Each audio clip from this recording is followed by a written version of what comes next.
Dimanche 20 novembre, vous êtes sur la chaîne qui rassemble. Bonjour et bienvenue.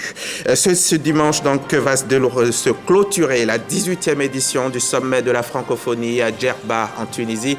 Les dirigeants veulent donner une impulsion nouvelle à l'Organisation internationale de la francophonie qui est aujourd'hui confrontée aux réalités sociales et politiques de tous ordres au sein des États membres. On ira en Tunisie où nous attend Franck Quadio.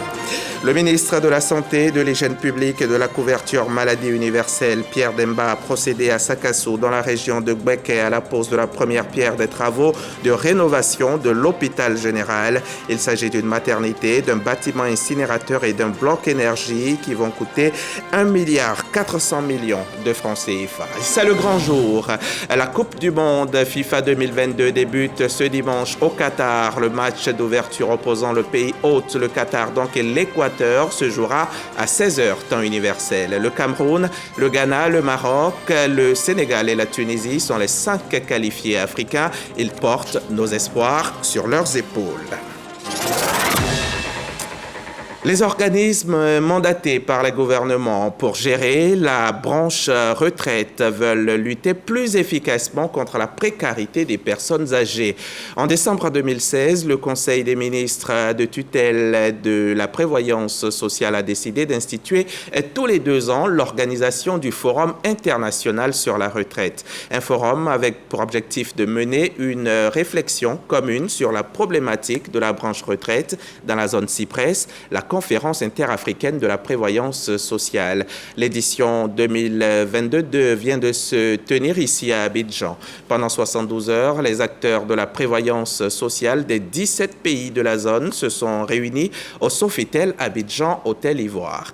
Quelles recommandations au sortir de ce 4e forum et quel avenir pour nos institutions de prévoyance sociale? Voilà quelques questions que nous allons poser à Maître Adama Camara, le ministre de l'Emploi et de la Protection sociale, que nous avons invité dans le cadre du magazine du dimanche. Bonjour, Monsieur le ministre. Bonjour, Monsieur Diaby. D'accord. Vous êtes satisfait après ce 4e forum qui s'est tenu ici chez nous? Oui, nous sommes extrêmement satisfaits des résultats de ce forum que nous avons tenu pour la 2e fois dans notre pays. D'accord. Ouais. 2018, la 2018, première fois. La première. Là, c'était à Bassam. C'était à Bassam. Cette année, c'était à Abidjan. D'accord. On va vous retrouver tout à l'heure pour nous dire pourquoi vous êtes tant satisfait de ce forum. Avec plaisir. À tout à l'heure. À tout à l'heure. Le 18e sommet de la francophonie s'est ouvert hier 19 novembre à Djerba en Tunisie. Les travaux se déroulent jusqu'à ce dimanche 20 novembre à la mi-journée. Cette année, le thème retenu est la place du numérique au sein de la francophonie. Le sommet s'achèvera donc par l'adoption de la déclaration de Djerba, mais aussi l'annonce du prochain pays hôte. Franck Quadio, Célestin Quadio. En ce moment même, se tient le clou final du 18e sommet des chefs d'État de la francophonie sur l'île tunisienne de Djerba. Avant la journée d'aujourd'hui, c'était hier les 8 clos, 2 au total. Le premier sur l'avenir de la francophonie et le second concernait l'élection de la secrétaire générale de la francophonie. Rappelons que la Rwandaise Louise Mushikiwabo est candidate à sa propre succession. Je vais vous faire des propositions sur lesquelles j'ai mené une réflexion sérieuse avec vos représentants depuis 2019 afin de déterminer ensemble de manière encore plus précise où nous allons dans notre séance à huis clos de cet après-midi consacrée à la francophonie de l'avenir. Je considère pour ma part que nous allons vers une francophonie renouvelée où chaque pays a pleinement sa place. Tous les pays, tous les gouvernements membres de notre organisation comptent à mes yeux. Le président Alassane Ouattara a pris part la veille à l'ouverture du sommet ainsi qu'aux échanges. La Côte d'Ivoire reste présente avec une délégation de ministres, dont le ministre de la Culture et de la Francophonie, Françoise Remac. La conférence de clôture, quant à elle, aura lieu en début d'après-midi. C'est un reportage de Franck Quadio et Célestin Frodo. Je vous le disais en titre, la première Coupe du Monde de football à se tenir dans le monde arabe commence ce dimanche 20 novembre à Al-Khor, au Qatar. Pour la première fois depuis 20 ans, la Coupe du Monde est organisée sur le continent asiatique. Le pays organisateur ouvre donc le bal aujourd'hui face à l'Équateur pour le premier des 64 matchs prévus jusqu'à la finale le 18 décembre. Le Cameroun, le Ghana, le Maroc, le Sénégal et la Tunisie vont-ils remettre l'Afrique à son plus haut niveau mondial? Les 5 qualifiés africains ont en tout cas un premier défi qui consiste à sortir des poules. Il y a 4 ans, aucun n'avait réussi à survivre au premier tour, ce qui n'était plus arrivé depuis 1982.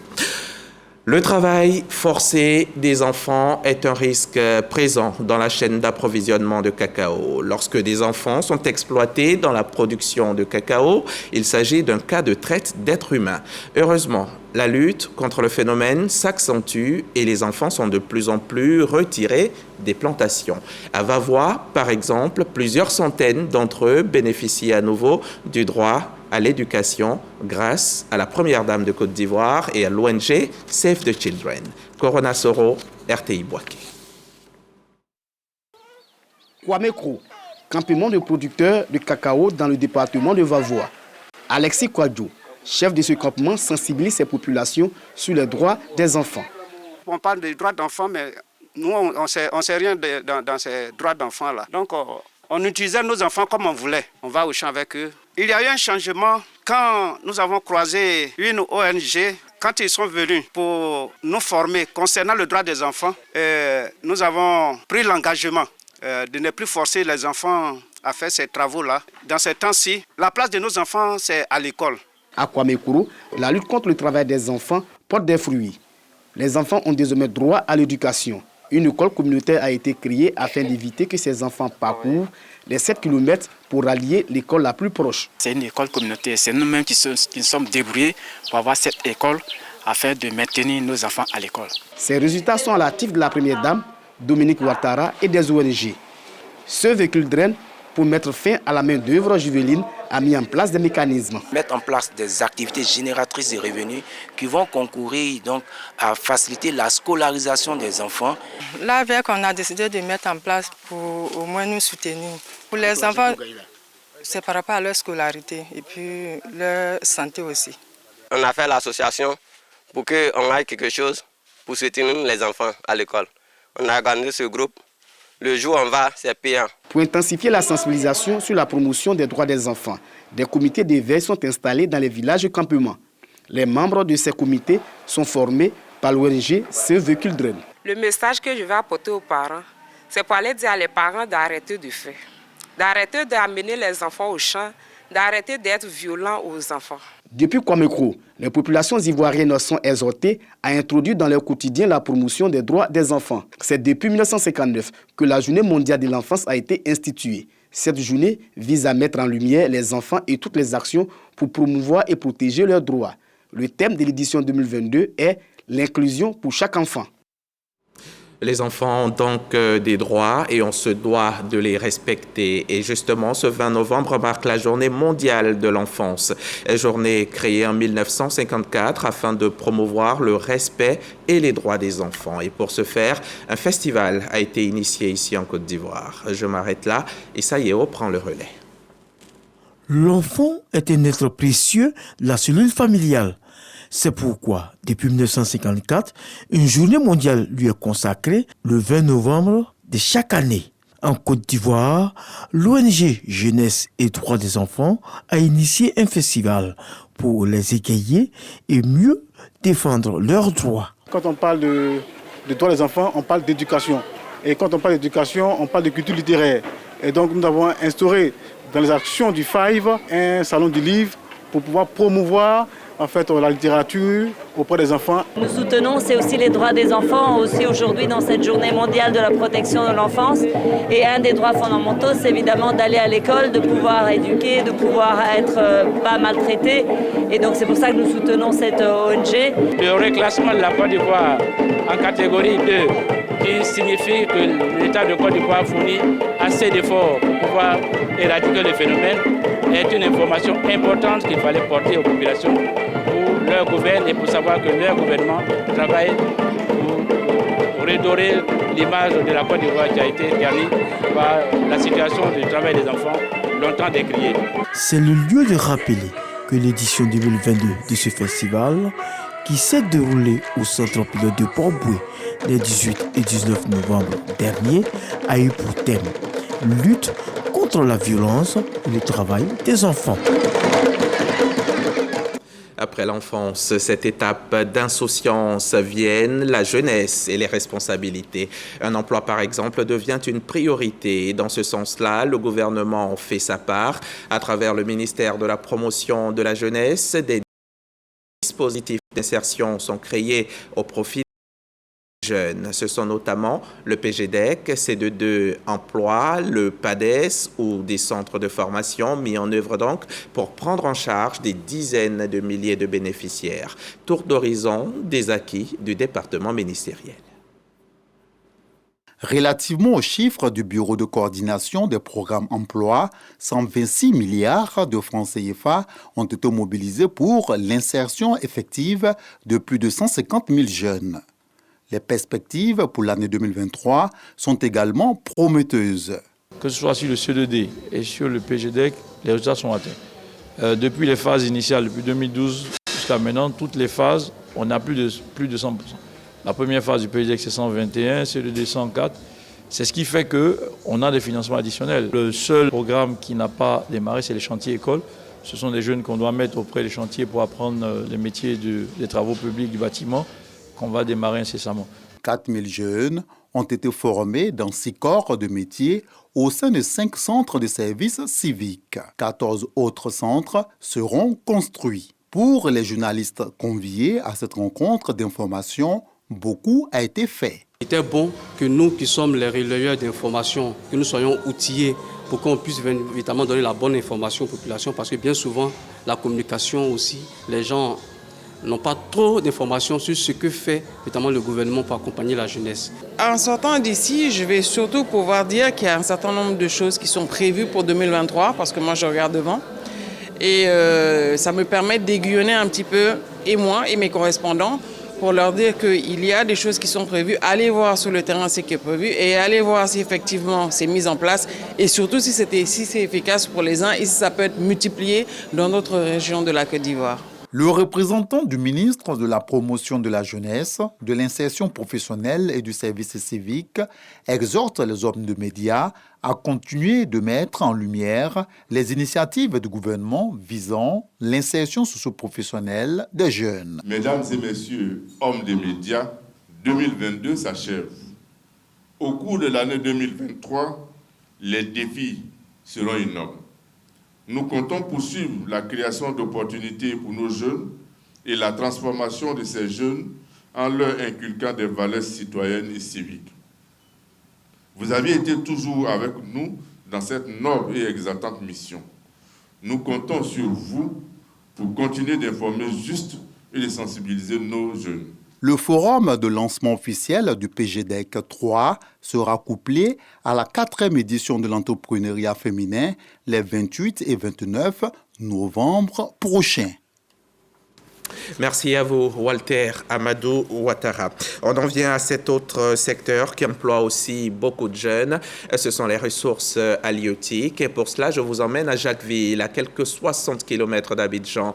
C'est dans cette ville côtière que s'est tenue la formation d'une trentaine de pêcheurs artisanaux sur l'utilisation d'un nouvel outil appelé FPAT, outil qui, à ce qu'il paraît, permettra d'améliorer considérablement les productions locales des communautés côtières. Davis Oyo, Godfrey Okambawa.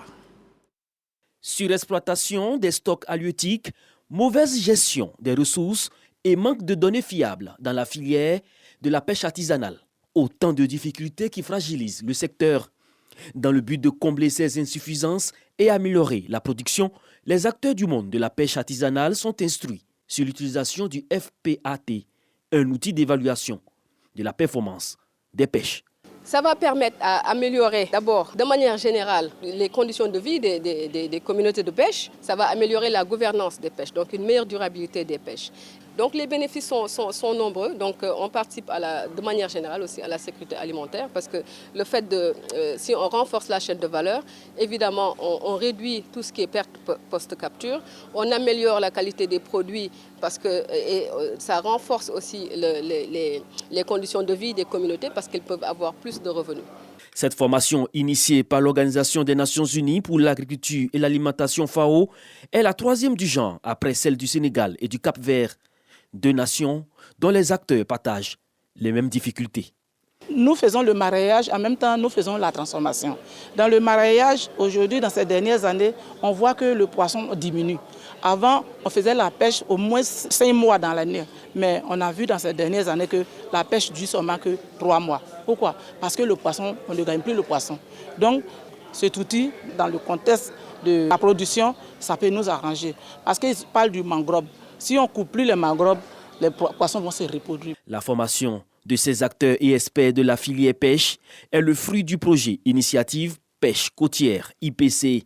Il vise à préserver les ressources marines et à développer la pêche côtière en contribuant à la sécurité alimentaire ainsi qu'à son essor économique. On passe au chapitre Covid, le chapitre qui s'impose dans chacun de nos JT depuis bientôt 3 ans.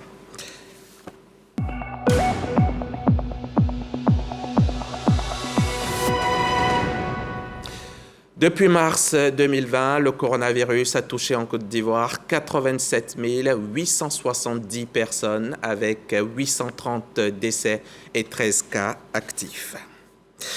Mais en dépit de ce coronavirus, les centres de santé se rapprochent de plus en plus des populations. Cette semaine, c'est Sakassou, dans la région de Gbeke, qui verra son hôpital général entièrement rénové. Les travaux de la nouvelle maternité, du bâtiment incinérateur et du bloc énergie sont lancés avec la pose de la première pierre par le ministre de la Santé. Ils vont coûter 1,4 milliard de francs CFA. Kader Sogodogo. La nuit est tombée. Le ministre de la Santé, de l'Hygiène publique et de la couverture maladie universelle, Pierre Dimba, avec à ses côtés le ministre-gouverneur de la vallée du Bandama, Jean-Claude Kouassi, et plusieurs cadres de la région de Gbeke, procèdent à la pose de la première pierre des travaux de rénovation de l'hôpital général de Sakassou. Bien avant, au cours d'une cérémonie à l'enceinte de cet hôpital, les cadres de Sakassou et de la région de Gbeke avaient tenu à saluer l'engagement du gouvernement à doter la région d'infrastructures nécessaires répondant aux besoins des populations. Ce haut cadre exemplaire, pétri de compétences, qui a décidé de mettre son expérience et son carnet d'adresses au service de ses parents pour accélérer le développement de Sakassou, a tout fait la vraie politique parce qu'il apporte le bien-être à ses parents. C'est ensemble que nous faisons ce travail de construction. En réalité, nous co-construisons Sakassou du social. Je suis heureux et fier de l'engagement de chacun et de chacune dans cette œuvre de développement solidaire.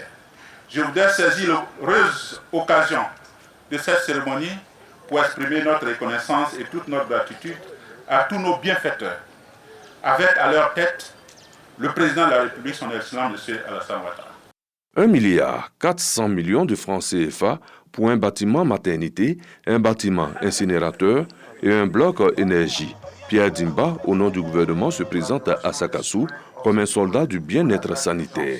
Les efforts conjugués de nos autres autorités, avec à leur tête son Excellence Alassane Ouattara, président de la République de Côte d'Ivoire, pour la promotion du secteur de la santé ont permis le renforcement du réseau de soins dans notre pays et singulièrement dans celle de la région du Gbeke. Ainsi, la maternité de Sakassou fera désormais partie au sein de l'hôpital de Sakassou qui sera complètement renforcé et équipé et les constructions des hôpitaux généraux à venir de Béoumi, de Botro et de Bourgo d'un réseau de soins de proximité pour faciliter l'accès aux soins de la population et réduire les décès maternels.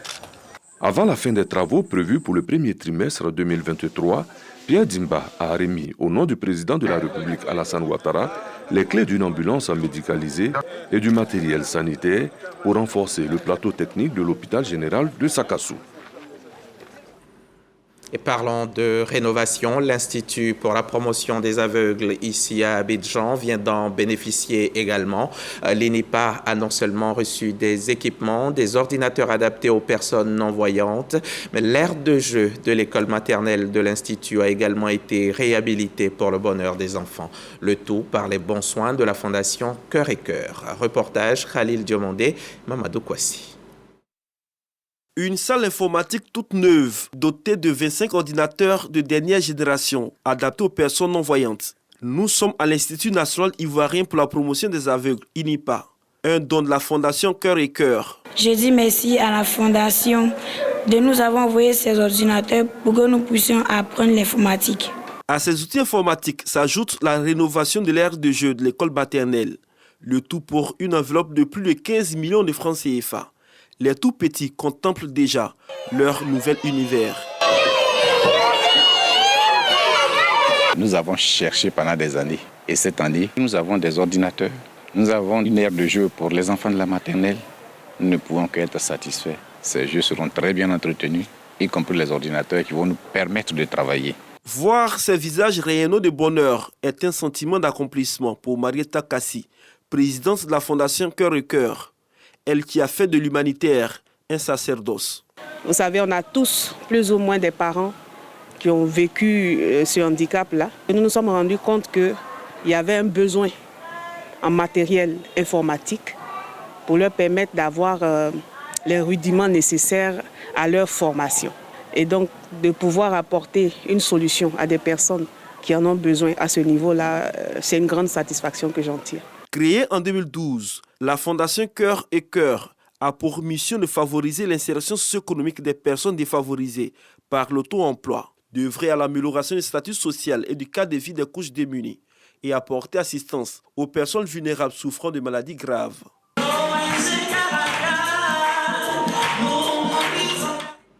À Blédouba, utiliser un ordinateur, c'est un luxe que les habitants autrefois ne pouvaient pas s'offrir, faute d'électricité dans le village depuis toujours. Aujourd'hui, c'est réglé. C'est donc un mauvais souvenir. Le village vient d'être raccordé au réseau électrique national et les populations ne se sont pas fait prier pour fêter l'événement. Depuis Blédouba, la correspondance de Sam Konan. Blédouba est un village situé dans la sous-préfecture d'Olodio, au sud-ouest de la Côte d'Ivoire. Un jour nouveau s'est levé ici, depuis mai 2022. Ce village bénéficie de l'électrification rurale, après une soixantaine d'années passées dans l'obscurité. Les populations heureuses se souviennent de leur bienfaiteur, qui n'est autre que le président de la République, Alassane Ouattara. À l'occasion de la fête de la lumière, un hommage lui a été rendu. Depuis nous, on est nés, on n'a jamais vu ça. Avant, quand nous on partait à Tabou, on attrape lampe ou on met pétrole pour aller à Tabou la nuit, pour aller faire le marché. Mais actuellement, on a tu peux marcher sans lampe dans ta main. Lumière brille partout. Je remercie le président Ouattara, je le remercie beaucoup. Il n'a qu'à continuer ce qu'il est en train de faire. Depuis le temps, nos parents cherchaient qu'ils n'ont rien vu. Mais aujourd'hui, nous sommes en joie qu'on a eu des lumières. Donc je dis merci à Dieu et je dis merci à Alassane Ouattara pour tous les efforts qu'il a fait. Dans le département du Tabou, sur 120 villages non électrifiés avant 2011, plus de 100 sont raccordés à ce jour au réseau électrique national, grâce au programme Électricité pour tous, initié par le chef de l'État. Oui, je préfère dire merci au président de la République qui, lui, a utilisé l'argent du contribuable pour apporter de l'électricité à Blédouba. Oui, je préfère dire merci au président de la République, bien que étant prévu depuis 1960, lui au moins a accepté d'apporter le courant à Blédouba en 2022. Souvent, quand nous empruntons la route de Tabou ou les routes de Tabou, nous avons l'impression que nous sommes oubliés, que le département de Tabou est oublié par le président de la République. Que non, notre département n'est pas oublié. La preuve, nous allons tout le temps dans nos villages pour faire la fête de l'électrification. Concernant la route, le moment viendra, parce que le président de la République a un projet pour nous tous. Le préfet de Tabou exhorte les populations à la paix et à la cohésion pour le bonheur du département. La Côte d'Ivoire a célébré récemment la journée nationale de la paix, du souvenir et du pardon. Et pour l'occasion, l'Église orthodoxe de Bingerville a initié une spéciale divine liturgie pour la paix. Et plusieurs confessions religieuses ont prié donc ensemble pour la Côte d'Ivoire. Un reportage, Frédéric Oulaye, dans un commentaire de Didier Nguessan. Accolades et poignées de main. Ils sont venus de diverses communautés religieuses dites monothéistes, un seul langage sur toutes les lèvres des leaders de la paix. Ce 15 novembre, la Côte d'Ivoire célèbre la Journée nationale de la paix, une journée commémorée à l'Église orthodoxe patriarcale des nations. C'est la paroisse orthodoxe Résurrection de Bingerville qui a abrité la prière en faveur de la paix. Il faut magnifier la paix. Il faut magnifier la paix dans sa famille, dans sa communauté et sur le plan national. Notre pays se développe et tout cela se fait dans la paix. Il y a un adage qui dit, si le poisson prie pour l'eau, il prie pour lui-même. Prier pour nos autorités. À leur tête, le président de la République, c'est de prier pour la Côte d'Ivoire et pour nous-mêmes. Selon Monseigneur Sergio Pacomos Achija, évêque des nations de l'Église orthodoxe, la paix et la réconciliation reposent sur 7 principes, notamment la prière, le pardon et la transformation des cœurs. Avec tous les responsables religieux, musulmans, évangéliques, haris, de toutes les autres confessions, danites, etc., pour prier pour la paix. Et comme pour la paix, il y a un vecteur important, qui est le président de la République, c'est de prier aussi pour lui et pour chaque membre de son gouvernement. Parrain de cette spéciale divine liturgie pour la paix, Claude Sailly s'est réjoui de l'initiative avant d'exhorter les guides religieux à œuvrer dans l'unité pour la paix. Cette journée est donc importante parce qu'il n'y a aucun développement, il n'y a aucun progrès social qui ne peut s'accomplir sans la paix. Ce rassemblement œcuménique a vu la participation de la communauté musulmane, du judaïsme et de l'évêché évangélique. Cette célébration s'est déroulée autour du thème « Le bien de la Côte d'Ivoire est notre bien ». On en vient maintenant à la récente assemblée semestrielle des églises méthodistes du circuit de Goudouko. Elle s'est tenue à Niazaroko, dans le département de Lakota. Là-bas aussi, des prières ont été dites pour la paix et le développement en Côte d'Ivoire. On retrouve Jean-Marc Djedji. Cette assemblée semestrielle des églises méthodistes s'est tenue dans une ambiance conviviale en présence des cadres de Lakota et d'une délégation du ministère des Affaires étrangères. Lors de ce rassemblement, les chrétiens méthodistes ont intercédé en faveur d'une paix durable en Côte d'Ivoire. Ils ont par ailleurs imploré Dieu afin qu'il assiste au quotidien les dirigeants de la Côte d'Ivoire et tous les habitants du pays. La ministre d'État, ministre des Affaires étrangères, était l'invitée spéciale de cette manifestation religieuse. Elle a fait parler son cœur par la voix de son directeur de la communication et porte-parole, Sam Wakouboué.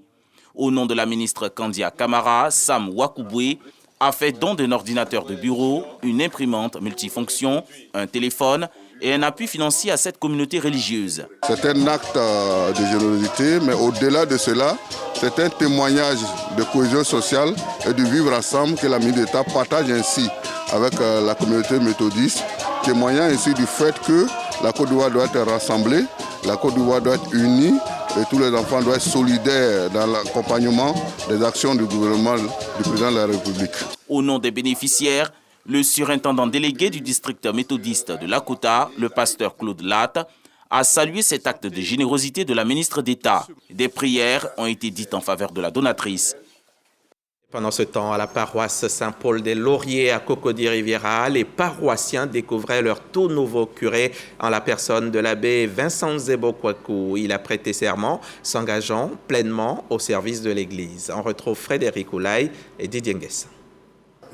Ce serment officialise la prise de fonction de l'abbé Vincent Zebo-Kwaku en tant que nouveau curé de la paroisse Saint-Paul-des-Lauriers de la Riviera Faya. Il reçoit les clés de la paroisse des mains du représentant du cardinal d'Abidjan, l'archevêque Jean-Pierre Coutouan. Conscient de la lourde tâche de conduire les paroissiens à Jésus-Christ, le nouveau curé fait de la réconciliation des fidèles avec leur Créateur une priorité.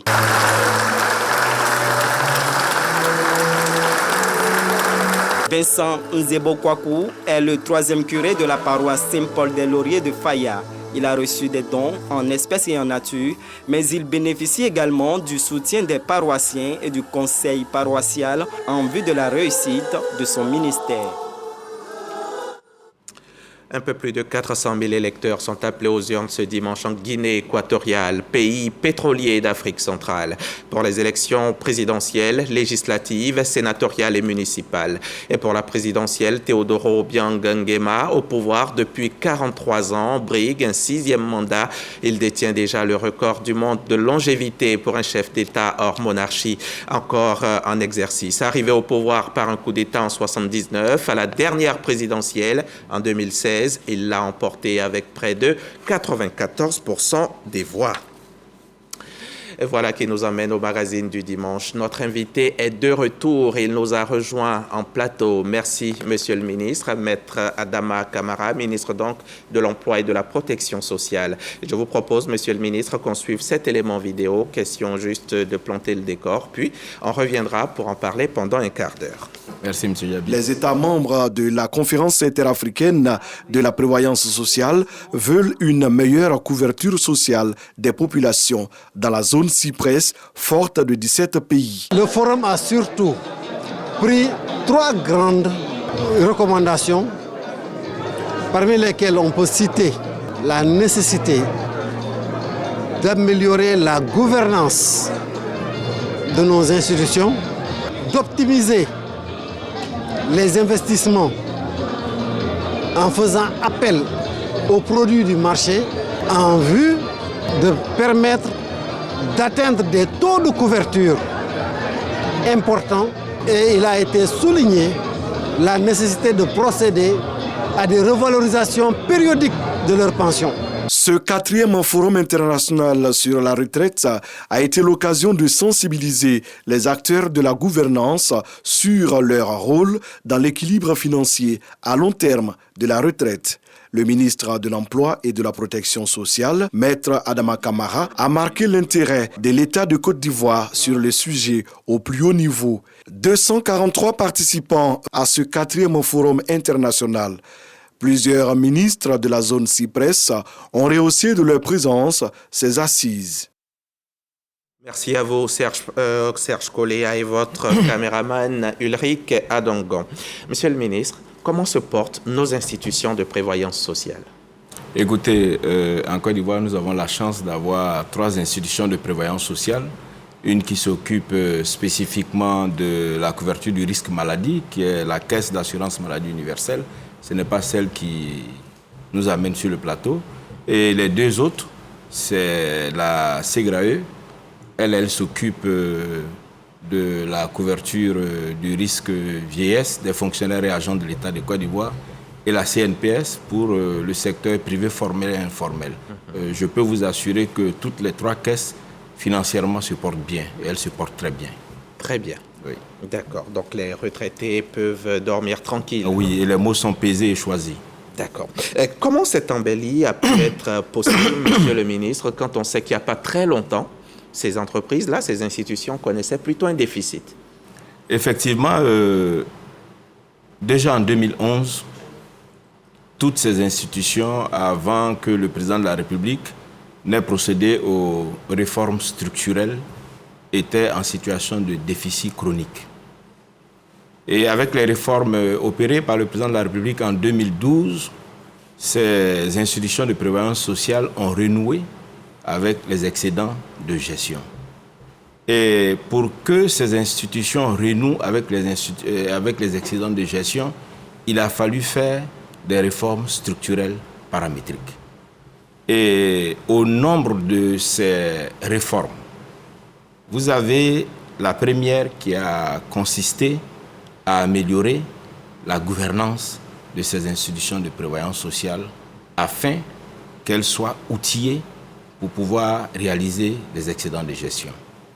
La deuxième réforme paramétrique a consisté à allonger la durée de la retraite. Certains fonctionnaires ou agents, travailleurs du secteur privé, dont la durée de la retraite était 55 ans ou 50 ans, on est passé de 55 à 60 pour certains, et de 60 à 65 pour d'autres. Le niveau des cotisations ont été relevés. Et là, je profite pour saluer le patronat et les travailleurs. Il a fallu un dialogue social constructif pour que les centrales syndicales et le patronat acceptent que les montants des cotisations augmentent. Ensuite, un autre paramètre qui a été révisé, c'est la durée pour pouvoir être éligible, la durée de cotisation pour pouvoir être éligible au droit à la retraite. Ouais, toutes ces réformes-là, ce sont ces réformes mises ensemble qui ont permis à nos institutions de prévoyance sociale de connaître les excédents de trésorerie qu'elles connaissent. Et c'est l'occasion pour nous d'indiquer que ces réformes-là ont procédé de la volonté du président de la République. Lorsque les institutions de prévoyance sociale ont appliqué ces réformes-là, elles ont connu ces excédents. Ces Et à quoi servent ces excédents? Qu'est-ce qu'elles en font? Ces excédents sont utilisés pour faire de nos institutions de prévoyance sociale des investisseurs. Elles investissent pour pouvoir générer des dividendes qu'elles ajoutent sur leurs excédents pour que, à bonne date, elles continuent à payer les pensions de nos retraités. Des investissements non risqués, monsieur le non, ministre. Non. Vous pouvez nous l'assurer ici? Non, je vous assure que nos institutions de prévoyance sociale, au niveau des règles d'engagement des excédents de gestion, les règles sont extrêmement rigoureuses. Alors, quel type d'investissement non risqué vous faites, par exemple? Nos institutions de prévoyance sociale investissent dans le secteur de l'énergie, ils investissent dans le secteur du logement, ils investissent dans le secteur des transports, ils investissent dans le secteur des obligations étatiques. Ce sont des investissements sécurisés qui leur permettent de fructifier leurs revenus pour maintenir l'équilibre financier tant souhaité pour les institutions de prévoyance sociale. Justement, l'équilibre financier, nous allons y revenir parce que c'était le thème du forum que vous venez d'organiser ici à Abidjan. Combien de cotisants en tout comptent nos institutions, monsieur le ministre? Si je prends nos deux institutions en charge de la gestion de la retraite, la CGAE et la CNPS. Au niveau de la CNPS, lorsque moi j'ai été nommé ministre de l'Emploi et de la Protection sociale... On était en avril 2021. En avril 2021. Au niveau des cotisants, on avait 830 000 cotisants. Et au niveau de la CGAE, ce sont les fonctionnaires et agents de l'État. L'ensemble des fonctionnaires. Voilà, dont le nombre est connu. Mais à date, avec la mise en œuvre du régime social des travailleurs indépendants, dont nous avons fait la promotion dans le cadre de la ronde du social, le nombre de cotisants de la CNPS est aujourd'hui à 933 000 au niveau des travailleurs du secteur formel, et au niveau des travailleurs du secteur informel, nous sommes dans l'ordre de 160 000. Grosso modo, le nombre de cotisants au niveau de la CNPS est passé de 933 000 à 1 100 000. 1 100 000. De 800 000, vous avez dit. De 833 000 à 1 100 000. À peu près 300 000 nouveaux 300 000 nouveaux adhérents, secteur formel et informel. Ça va, c'est bon, vous en êtes satisfait? Écoutez, je ne suis pas satisfait, simplement parce qu'il y a encore de la profondeur. Vous savez, les caractéristiques de nos économies, c'est un sujet dont on a abordé au niveau de nos assises. C'est le secteur informel qui domine l'activité économique de nos pays. 80, voire 90%. Donc nous avons encore de la profondeur pour aller chercher nos compatriotes qui ne sont pas encore... Et c'est quoi vos objectifs? Écoutez, nos objectifs que le président de la République nous a assignés, c'est de faire adhérer le plus grand nombre de nos compatriotes à notre système de protection sociale. Et le plus grand nombre, c'est combien et à combien de temps vous vous donnez pour y arriver? Écoutez, nous nous donnons d'ici 2025 à arriver à au niveau du secteur privé formel et informel, arriver à un chiffre qui avoisine les 5 millions. Les 5 millions d'adhérents, donc c'est certainement pour ça que vous avez différents produits. Hein. Vous avez de nouveaux produits. Les tout derniers, par exemple, je peux citer la retraite complémentaire par capitalisation, par exemple. Oui, la retraite complémentaire. Qu'est-ce que c'est, dites-nous? Écoutez, la retraite complémentaire par capitalisation est née de la capacité d'anticipation du président de la République en tenant compte du retour d'expérience de ce que le revenu de remplacement que nos braves travailleurs, fonctionnaires et agents de l'État recevaient ne leur permettait pas de maintenir leur niveau de vie qu'ils avaient quand ils étaient en activité. Et quand ils cotisaient? Quand ils cotisaient, ils avaient 50, 60, 70% du revenu de remplacement qu'ils avaient. Et avec la retraite complémentaire, ce n'est rien d'autre que l'appel à la capacité d'épargne du travailleur pour lui permettre de combler ce manque qui va survenir s'il ne souscrit pas à la complémentaire. Et encore là, il faut saluer le dialogue social qui a prévalu au moment de l'adoption de ce régime complémentaire. Malheureusement, tout le monde n'y a pas encore droit à la complémentaire. Non, tous les fonctionnaires et agents de l'État ont la possibilité d'y souscrire. Quand la complémentaire pour tous, pour tous ceux qui ne sont pas fonctionnaires. Pour le secteur formel, il est bon de rappeler que la réforme de 2012 a réparé une injustice sociale. Les 80 à 90% des travailleurs du secteur informel n'avaient aucun système de protection sociale. Aujourd'hui, avec le régime social des travailleurs indépendants, ils ont à la fois le régime de base et le régime de capitalisation. Ceux du secteur formel qui avaient le régime de base n'ont pas encore le régime de capitalisation. Et nous travaillons pour que la chaîne soit bouclée. Soyez-en rassurés, très bientôt. Le président de la République nous a instruit fortement de faire le nécessaire pour que ces travailleurs-là soient logés à la même enseigne que les fonctionnaires et agents de l'État de Côte d'Ivoire, que les travailleurs du secteur informel. Tout à fait. Et à une échelle plus large, Monsieur le ministre, quel est l'état des lieux de la branche retraite dans la zone Cyprès? Écoutez, la branche retraite dans la zone Cyprès ne se porte pas bien. C'est la raison pour laquelle les membres de notre organisation ont souhaité venir s'imprégner de ce que la Côte d'Ivoire a fait pour que la branche retraite se porte bien. Ils sont venus s'imprégner des réformes paramétriques que nous avons faites pour que les excédents de gestion soient au rendez-vous. Soit au rendez-vous. La CIPRES, je le rappelle, c'est la conférence interafricaine de la prévoyance sociale et elle compte 17 pays. Il arrive souvent, vous le dites si bien, il arrive souvent des retards ou même des non-paiements des prestations dans certains organismes dans cette zone CIPRES. À quoi cela est-il dû, Monsieur le ministre? Écoutez, c'est simple. Moi, je vous ai dit, le président de la République, quand il a accédé à la magistrature suprême, nos caisses étaient en situation de déficit.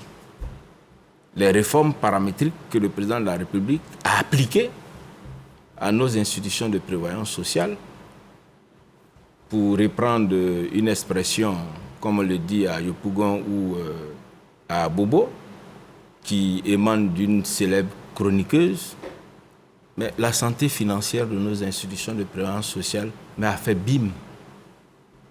Elle a fait bim, elle s'est améliorée. Comme on dit encore, l'argent est devenu beaucoup. Et alors, vous avez donné vos recettes? Nous avons donné ces recettes aux autres institutions, aux autres acteurs qui sont venus les chercher chez vous. Ils sont venus les chercher chez nous. Et ils sont venus, ils ont appris et ils se sont engagés à les appliquer chez eux parce que selon eux, ces réformes structurelles qui constituent le fondement du ouattaraïsme en matière de sécurité sociale. Mais ce n'est rien d'autre que ne laisser aucun des citoyens au bord de la route. Parce que la finalité de la protection sociale, c'est fournir des prestations à tous pour pallier aux conséquences financières des risques sociaux couverts et, si par extraordinaire, le risque se réalise, il faut que financièrement, les gens soient pris en charge. Voilà donc le choix, selon vous, le choix d'Abidjan, le choix de la Côte d'Ivoire pour organiser, pour abriter ce 4e Forum international de la retraite. Ils sont venus chercher des recettes chez nous. Oui, ils sont venus chercher des recettes et nous avons été heureux de les recevoir. Le directeur de la CNPS, le directeur de la CEGRAE ont fait partie des panélistes pour partager avec nos frères de la CIPRES notre expérience réussie. Quel était l'objectif principal de ce rendez-vous, de ce forum, ce 4e forum? Écoute, ce forum a voulu mettre au cœur des politiques publiques la question de la sécurité sociale, singulièrement celle qui a trait à la retraite. Vous savez, tout au long de notre existence, pendant que nous travaillons, nous avons besoin d'être protégés. Pendant que nous allons à la retraite, le moment de fragilité le plus accentué, nous avons besoin d'être sécurisés en étant certains que bien que nous ne travaillons pas, nous allons recevoir un revenu de remplacement parce que nous avons cotisé. Et ce n'est pas par hasard qu'on a insisté sur l'équilibre financier. L'équilibre financier permet de payer à bonne date, avec les cotisations, les pensions des retraités. Mieux, l'équilibre financier permet de maintenir un principe sacro-saint en matière de risque vieillesse, qui est la solidarité intergénérationnelle. Il faut perpétuer cette solidarité intergénérationnelle en utilisant rationnellement les cotisations des actifs pour pouvoir payer les pensions des valeureux travailleurs qui sont allés à la retraite. Vous y êtes revenu, c'était cela donc le thème de ce 4e forum. Absolument. Équilibre financier de la branche retraite dans la zone CIPRES, gage d'une meilleure couverture sociale. Vous l'avez donc expliqué, il s'agit de pouvoir avoir les ressources et payer à bonne date les cotisations des adhérents. Quelle retombée pour la Côte d'Ivoire à l'issue donc de ce 4e forum? C'est simple. Là où les retombées essentielles de ce forum pour la Côte d'Ivoire, c'est que le ouattaraïsme en matière de sécurité sociale est une école qui gagne. Et n'est admis dans cette école que ceux qui veulent appliquer les règles de bonne gouvernance et de saine gestion des institutions de prévoyance sociale. C'est une fierté pour notre pays que d'être vu dans le cadre communautaire comme étant le meilleur élève. Vous savez, les meilleurs élèves sont choyés. Et notre pays doit avoir l'orgueil de dire que nous avons la chance d'avoir son Excellence le Président de la République, Alassane Ouattara, qui a métamorphosé notre système de protection sociale. De sorte que, aujourd'hui, nos retraités n'ont plus d'angoisse pour le futur. Nos gestionnaires des institutions de prévoyance sociale n'ont plus d'angoisse pour les fins du mois quant à faire face à leurs obligations. C'est la finalité, le bien-être.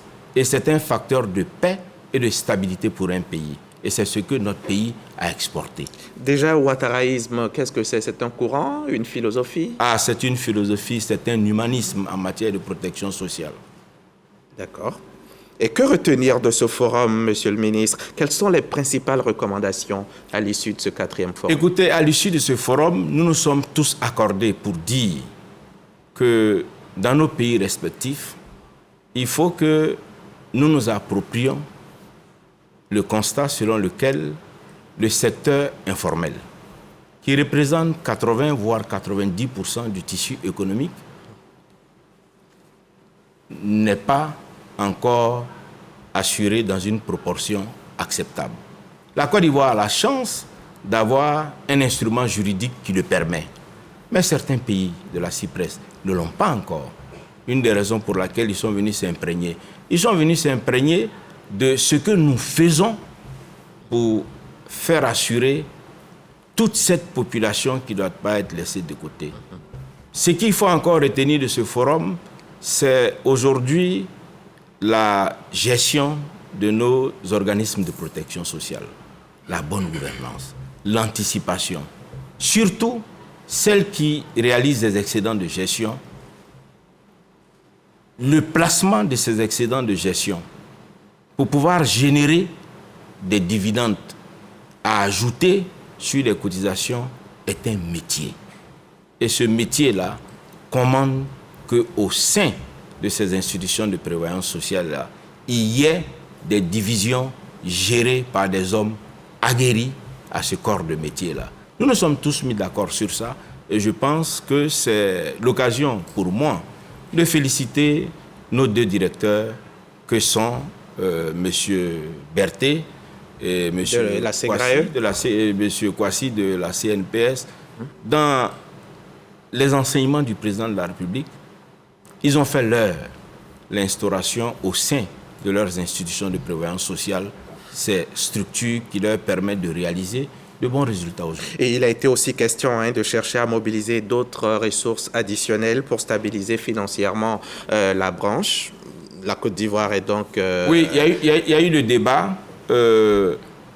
Certains avaient voulu qu'on ait recours à la fiscalité.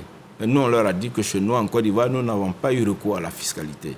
Nous n'avons eu recours qu'aux cotisations qu'on a mobilisées suffisamment à partir des réformes paramétriques que nous avons effectuées. Et réinvestir. Et le bon placement de ces cotisations-là nous ont permis de générer des excédents de gestion ainsi que des dividendes dans le cadre des placements judicieux que nous avons fait pour le compte. Et c'est ce qui vous a réussi au point où en 2020, à l'avènement de la Covid, on n'a pas eu besoin, malgré la non-cotisation des adhérents, vous avez réussi à... Bien sûr. Il est bon de le rappeler.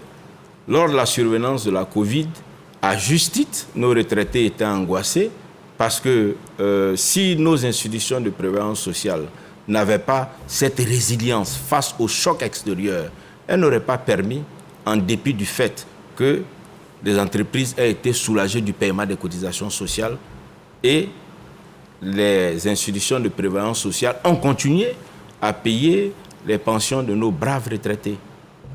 Tout à fait. On s'en souvient bien. Quels peuvent être, Monsieur le ministre, les mécanismes de réforme, les mécanismes de réforme qui préservent ou garantissent une stabilité financière? Écoutez, dans le cas de la Côte d'Ivoire, comme je vous l'ai dit, au niveau de la gestion, le président a fait une réforme qui a conduit à une gestion tripartite.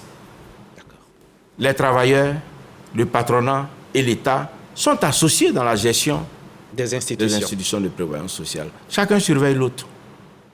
Tous sont cotisants. Et ensuite, en fonction de la structure démographique de notre pays, les études actuariales nous ont permis de comprendre qu'il fallait toucher à certains paramètres que je vous ai indiqués abondamment. On peut le dire, Monsieur le ministre, l'avenir est prometteur. Oui, en Côte d'Ivoire, l'avenir est prometteur. Le président nous a enseigné que quand l'argent travaille, on ne fait pas trop de bruit. Sachez que l'argent de nos deux institutions de prévoyance sociale travaille bien pour le bonheur de nos retraités. Merci. C'est moi qui vous remercie. Merci, Monsieur le ministre. Maître Adama Kamara, ministre de l'Emploi et de la Protection sociale, merci d'avoir pu effectuer le déplacement de la RTI pour nous instruire sur le monde de la prévoyance sociale et revenez nous voir quand vous le voulez. Avec plaisir. Bon retour chez vous. Merci beaucoup. Merci à vous aussi, chers téléspectateurs. Ravi, comme toujours, de vous avoir présenté cette édition. À la semaine prochaine. Restez en place.